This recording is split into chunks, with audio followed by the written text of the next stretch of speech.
तिखट शेवया बनवलेल्या आहेत, नक्की बघा। नमस्कार, छाया किचनमध्ये सगळ्यांचं स्वागत आहे। आज मी तुम्हाला बनवून दाखवणार आहे शेवयाचा भात। या आहेत गव्हाच्या शेवया, मैद्याच्या शेवया नाहीत आणि पौष्टिक आहेत, खूप चांगल्या आहेत।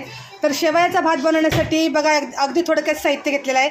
बारीक चिरलेला कांदा, टमाटर, हिरवी मिरची, मॅगी मसाला, कोथिंबीर, लाल तिखट आणि कढीपत्ता। तर अगदी थोडक्यात साहित्यामध्ये मस्त चटपटीत बनवायचं आहे आपला शेवयाचा भात। इथे एक पातेलं मी गरम करायला ठेवलेलं आहे।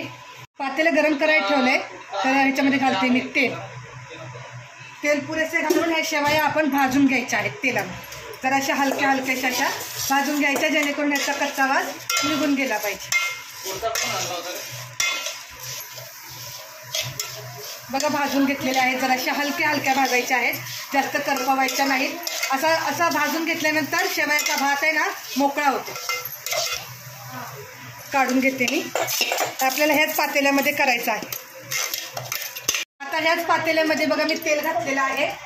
त्याच्यामध्ये घालूया आपण कढीपत्ता। कढीपत्ता चांगला तडतडला पाहिजे हा तेलामध्ये, तडतडून घ्यायचा आहे कढीपत्ता चांगला।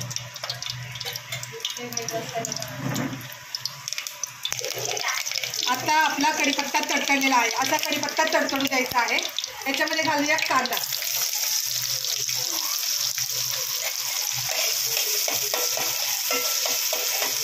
कांदा चांगला हलका गुलाबी रंगावर फ्राय करायचा।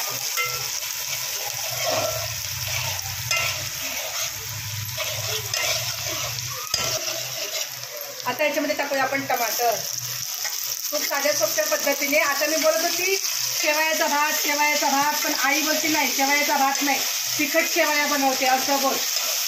म्हणून आता सांगते तिखट शेवया बनवायचे। याच्यात घालूया आता आपण हिरवी मिरची, फक्त 2-3 मिरच्या घेतलेल्या आहेत। तुम्हाला जर तिखट झणझणीत पाहिजे असेल तर तुम्ही थोड्या मिरच्या जास्त घालू शकता।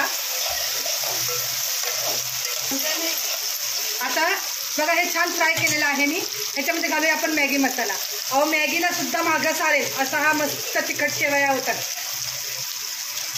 मॅगी मसाला घालायचा आणि लाल मिरची पावडर घालायची, हळद घालायची नाही। मिरची घातल्यामुळे मी थोडीशीच लाल मिरची पावडर घातलेली आहे कलर येण्यासाठी। बघा छान मस्त मसाला फ्राय झाला। आता याच्यामध्ये घालूया आपण पाणी।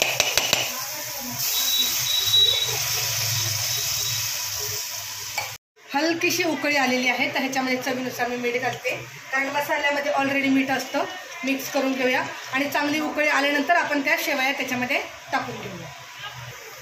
छान उकळी आलेली आहे, अशीच उकळी येऊ द्यायची, मग मोकळं फडफडीत होतो तिखट शेवया।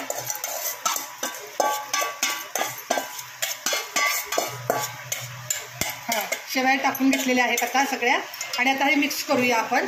ह्या गव्हाच्या शेवया आहेत आणि खूप पौष्टिक आहेत, त्याच्यामुळे खूप छान लागतात खाण्यासाठी। आता हे चांगलं जरा आपण 2 मिनटं शिजू देऊया। घट्ट म्हणजे थोडंसं हलका घट्ट झाला पाहिजे मला।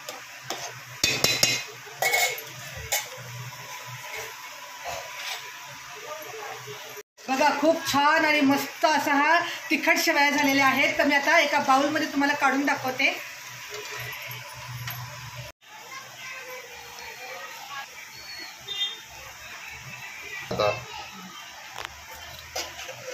खूप भारी आणि मस्त असा हा तिखट शेवया झालेल्या आहेत। तर बघा व्हिडिओ आवडला तर नक्की लाईक करा, शेअर करा, सबस्क्राईब करायला विसरू नका बरं।